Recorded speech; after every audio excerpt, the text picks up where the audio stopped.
Hello friends, எல்லாருக்கும் வணக்கம். இந்த டிஎன்எஸ்சிடிசிக்கான கால் லெட்டர் பார்த்திங்க அப்படின்னா ஒவ்வொரு மாவட்டங்களுக்கும் கால் லெட்டர் வந்துட்டுருக்கு. டிரைவருக்கும் கண்ட்ரக்டருக்குமான கால் லெட்டர் வந்திருக்கு. எந்தெந்த மாவட்டங்களுக்கு வந்திருக்கு, எந்தெந்த மாவட்டங்களுக்கு இன்னும் வரலை, உங்களுக்கு எந்த மார்க் இந்த மார்க் இருந்தால் அப்படின்னா உங்களுக்கு கால் லெட்டர் வரும். எவ்வளோ மார்க் கம்யூனிட்டி வைஸ் பார்த்திங்க அப்படின்னா எவ்வளோ மார்க் கட் ஆஃப் மார்க்காக வரும். ஒவ்வொரு மாவட்டத்துக்குமே தனித்தனியாக நமக்கு கால் லெட்டர் ஒவ்வொரு பர்சன்ஸ்க்கும் எப்போ வரும், வராதவங்களுக்கு நான் சொல்கிறேன். ஸோ இந்த வீடியோ நீங்கள் முழுசாக பாருங்கள். அப்போ தான் உங்களோட முழுமையான தகவல்களை நீங்கள் பெறலாம். அதற்கப்புறமா நம்ம சேனலை நீங்கள் ஃபஸ்ட் டைம் பார்க்குறீங்க அப்படின்னா மறக்காமல் சப்ஸ்கிரைப் பண்ணிட்டு பாருங்கள். அப்படின்னா தான் நம்ம போகிற ரெகுலரான வீடியோ உங்களுக்கு நோட்டிஃபிகேஷனாக வரும். வாங்க நம்ம வீடியோக்குள்ளே போகலாம். டிஎன்எஸ்சிடிசி அதாவது தமிழ்நாடு போக்குவரத்து துறை, இந்த ரிசல்ட்டுக்காக பார்த்திங்க அப்படின்னா நிறைய பேர் வெயிட் பண்ணிக்கிட்டு இருக்கிறீங்க. ஒரு சில மாவட்டங்களில் பார்த்திங்க அப்படின்னா நமக்கு ரிசல்ட் வந்துடுச்சு. இன்னும் ஒரு சில மாவட்டங்களுக்கு கால் லெட்டரே அனுப்பிட்டாங்க. நிறைய பேர் செலக்ட் ஆனவங்களுக்கு கால் லெட்டர் அனுப்பிட்டு வராங்க. ஸோ எதன் அடிப்படையில் இந்த கண்டக்டரையும் இந்த டிரைவரையும் என்ன மார்க் வச்சு எதை அடிப்படையாக வச்சு இவங்களை செலக்ட் பண்ணுறாங்க, முன்னுரிமை வேணுமா வேண்டாமா, எக்ஸ்பீரியன்ஸ் சர்டிஃபிகேட் இருக்கணுமா வேண்டாமா, எக்ஸ்பீரியன்ஸ் சர்டிஃபிகேட் இல்லாமல் ஐஆர்டி சர்டிஃபிகேட் மட்டும் போதுமா அப்படின்றத நான் ஒன் பை ஒன்னாக உங்களுக்கு சொல்கிறேன். ஸோ கடைசி வர பாருங்கள். அதாவது எக்ஸ்பீரியன்ஸ் சர்டிஃபிகேட் வேணுமா அப்படின்றதே நிறைய பேருக்கு டவுட்டாக இருக்குது. எக்ஸ்பீரியன்ஸ் சர்டிஃபிகேட் என்கிட்ட இல்லை, நான் ஐஆர்டி சர்டிஃபிகேட் வச்சுருக்கிறேன் அப்படின்னு சில பேர் சொல்கிறாங்க. ஸோ ஐஆர்டி சர்டிஃபிகேட் இருந்தாலும் ஓகே, எக்ஸ்பீரியன்ஸ் சர்டிஃபிகேட் வேணும் அப்படின்ற அவசியம் இல்லை. அந்த சர்டிஃபிகேட் வேலிடான சர்டிஃபிகேட் நீங்கள் ஐஆர்டியோடது நீங்கள் வச்சுருந்தீங்க அப்படின்னாலே அதையே அவங்க அக்செப்ட் பண்ணிப்பாங்க. ஸோ நமக்கு எக்ஸ்பீரியன்ஸ் சர்டிஃபிகேட் அப்படின்றது கம்பல்சரி கிடையாது ஐஆர்டி சர்டிஃபிகேட் வச்சுருக்க பட்சத்தில். ஸோ ஐஆர்சி சர்டிஃபிகேட்டும் உங்ககிட்ட இல்லை அப்படின்னா கண்டிப்பாக நீங்கள் பார்த்தீங்க அப்படின்னா எக்ஸ்பீரியன்ஸ் சர்டிஃபிகேட் நீங்கள் வாங்கியே ஆகணும். கிட்டத்தட்ட பார்த்தீங்க அப்படின்னா 18 மாதங்களுக்கு நீங்கள் எக்ஸ்பீரியன்ஸ் சர்டிஃபிகேட் அப்படின்றது வாங்கணும். நீங்கள் எக்ஸ்பீரியன்ஸ் சர்டிஃபிகேட் ஒன்ஸ் நீங்கள் வாங்கிட்டீங்க அப்படின்னா ரொம்ப ரொம்ப நல்லது. அது உங்களுடைய வேலை கிடைக்கக்கூடிய பர்சன்டேஜை பார்த்தீங்க அப்படின்னா உங்களுக்கு இன்க்ரீஸ் பண்ணி கொடுக்கும். கண்டிப்பாக உங்கள்கிட்ட எக்ஸ்பீரியன்ஸ் சர்டிஃபிகேட் முடிஞ்ச அளவுக்கு நீங்கள் வாங்க பாருங்கள். இல்லை ஐஆர்டி இருக்குது அப்படின்னா அது இருந்தாலுமே ஓகே தான். இப்போ நமக்கு எதன் அடிப்படையில் எந்த கம்யூனிட்டிக்கு எவ்வளோ கட் ஆஃப் மார்க் செலக்ட் பண்ணுறாங்க, ப்ரையாரிட்டி இருக்கணுமா இருக்கக்கூடாதா, முன்னுரிமை இருக்கிறவங்களுக்கெல்லாம் எவ்வளோ கட் ஆஃப் இருக்கும், கம்யூனிட்டி வைஸ் எவ்வளோ கட் ஆஃப் இருக்கும் அப்படின்றத நான் ஒன் பை ஒன்னாக இந்த வீடியோவில் ஒவ்வொரு கம்யூனிட்டிக்கும் தனித்தனியாக சொல்கிறேன். அதுக்கப்புறமா பார்த்திங்க அப்படின்னா 20 மார்க் இருந்தால் போதுமா, 25 மார்க் இருந்தால் போதுமா, இல்லை 30 மார்க்குக்கு மேலே எடுக்கணுமா, ஸோ எவ்வளோ மார்க் இருந்தால் போதுமானது அப்படின்றதையுமே நான் உங்களுக்கு இந்த வீடியோவில் சொல்கிறேன். நீங்கள் தமிழில் எவ்வளோ மார்க் நீங்கள் எடுத்திருந்தாலும் பரவாயில்ல, நீங்கள் ஜிகேல கண்டிப்பாக பார்த்தீங்க அப்படின்னா உங்களுடைய மார்க் கட் ஆஃப் மார்க் அப்படின்றது உங்களுடைய ஜென்ரலில் தான் உங்களுக்கு கன்சிடர் பண்ணுவாங்க. ஸோ தமிழில் நீங்கள் மினிமம் குவாலிஃபிகேஷன்ஸ் மார்க் எடுத்திருந்தாலே போதுமானது. அதை தவிர்த்து நீங்கள் அதிகப்படியான மார்க் எடுத்திருந்தாலும் பரவாயில்ல.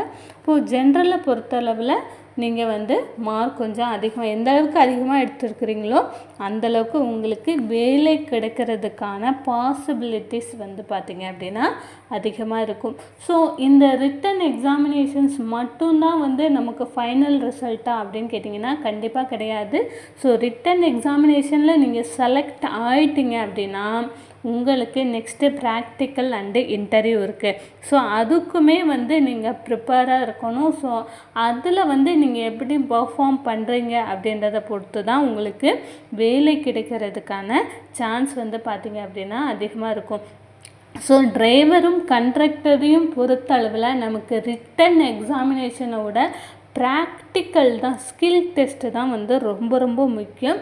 அதுதான் பார்த்திங்க அப்படின்னா உங்களுடைய வேலைக்கு ஒரு முக்கியமான ஒரு விஷயமாக இருக்கும். ஸோ முடிஞ்ச அளவுக்கு ப்ராக்டிக்கலில் நீங்கள் நல்லா பண்ண பாருங்கள். சரி, இப்போது ஜென்ரல் கேட்டகரியாக இருக்கிறீங்க, அதாவது எந்த கம்யூனிட்டியும் கீழே வரமாட்டேன், நான் வந்து ஜென்ரல் கேட்டகரியை சேர்ந்தவர் அப்படின்ற பட்சத்தில் உங்களுக்கு ஒரு 25 மார்க்குக்கு மேலே இல்லை வந்து 28 மார்க்குக்கு மேலே நீங்கள் எடுத்திருந்தால் மட்டுமே வந்து பார்த்தீங்க அப்படின்னா உங்களுக்கு நெக்ஸ்ட் லெவல் போகிறதுக்கான சான்ஸ் வந்து இருக்குது. ப்ராக்டிக்கல் போகிறதுக்கான சான்ஸ் வந்து இருக்குது. 28 மார்க்கான வந்து நீங்கள் குறைஞ்சது எடுத்துருக்கணும். ஜிகேல நான் தமிழ் ஆட் பண்ணாமல் வந்து நான் சொல்ல, தமிழ் ஆட் பண்ணாமல் நீங்கள் ஒரு 28 மார்க்கு, அதோடு கூட உங்களுக்கு பிஎஸ்டிஎம் நீங்கள் வச்சுருக்கிறீங்க, ஏதாவது ஒரு முன்னுரிமை சான்றிதழ், முதல் தலைமுறை பட்டதாரி, இல்லை வந்து பார்த்தீங்க அப்படின்னா தமிழ் வழி கல்வியாக இருக்கட்டும்,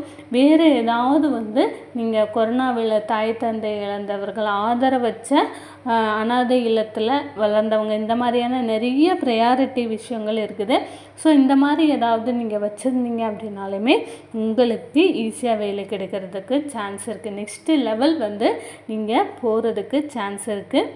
ஸோ அடுத்த கட்டமாக வந்து பார்த்தீங்க அப்படின்னா பிசி, எம்பிசி, டிசி இந்த கம்யூனிட்டியை சேர்ந்தவங்கள்லாம் வந்து பார்த்தீங்க அப்படின்னா குறைஞ்சது 25 மார்க் ஆனால் வந்து எடுத்துருக்கணும். 25 மார்க் நீங்கள் எடுத்திருந்தீங்க அப்படின்னாலே கண்டிப்பாக நெக்ஸ்ட் லெவல் செலக்ட் பண்ணுவாங்க. ஸோ டிரைவர், கண்டக்டரை பொறுத்தளவில் வந்து பார்த்திங்க அப்படின்னா எல்லாருமே வந்து டிகிரி முடித்தவங்களாம் இருக்க மாட்டாங்க. சில பேர் 10th முடிச்சிருப்பாங்க, சில பேர் 12th முடிச்சிருப்பாங்க, சில பேர் வந்து டிகிரி முடித்தவங்களாம் இருந்திருப்பாங்க. ஸோ எல்லாருமே வந்து ஹையஸ்ட்டு மார்க்கு அப்படின்றது எடுத்திருக்க மாட்டாங்க. அதோடு கூட நீங்கள் ப்ரையாரிட்டி வச்சுருக்குறீங்க அப்படின்ற பட்சத்துலையுமே வந்து பார்த்திங்க அப்படின்னா உங்களுக்கு முன்னுரிமை மூலமாக நீங்கள் நெக்ஸ்ட் லெவல் போகிறதுக்கான சான்ஸ் இருக்குது.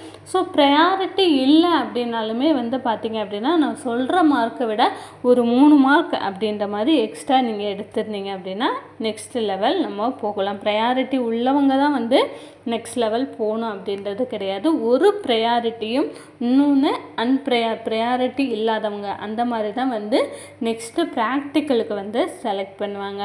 இதே வந்து பார்த்திங்க அப்படின்னா எஸ்சி, எஸ்டி, எஸ்சிஏ இந்த கம்யூனிட்டியை சார்ந்தவங்கள்லாம் வந்து பார்த்திங்க அப்படின்னா ஒரு 20 மார்க்கு இல்லை ஒரு 22 மார்க்கு இந்த மாதிரியான மார்க்கு நீங்கள் ஜிகேல எடுத்திருந்தீங்க அப்படின்னா டெஃபினட்டாக வந்து பார்த்திங்க அப்படின்னா நீங்கள் நெக்ஸ்ட் லெவல் போயிடுவீங்க. அதாவது ப்ராக்டிக்கலுக்கு செலக்ட் ஆகிடுவீங்க. ஸோ ப்ராக்டிக்கலுக்கான கால் லெட்டர் வந்து பார்த்திங்க அப்படின்னா நமக்கு சீக்கிரமே அனுப்ப போகிறாங்க. ஸோ ப்ராக்டிக்கலும் நமக்கு சீக்கிரமே நடக்கிறதுக்கான சான்ஸ் வந்து பார்த்திங்க அப்படின்னா இருக்குது. 20லேருந்து 22 மார்க் நீங்கள் எடுத்திருந்தீங்க அப்படின்னாலே உங்களுக்கு கண்டிப்பாக கிடைக்கும். அதோடு கூட ப்ரையாரிட்டி உள்ளவங்க அப்படின்னா ஈஸியாக நீங்கள் நெக்ஸ்ட் லெவல் போகிறதுக்கு ஹெல்ப் பண்ணும். ஸோ இந்த வீடியோ உங்களுக்கு பிடிச்சிருந்தா மறக்காமல் நம்மளுடைய சேனலை சப்ஸ்கிரைப் பண்ணுங்கள். உங்களுடைய மார்க் வந்து என்ன அப்படின்றதையுமே கமெண்ட் செக்ஷனில் கமெண்ட் பண்ணுங்கள்.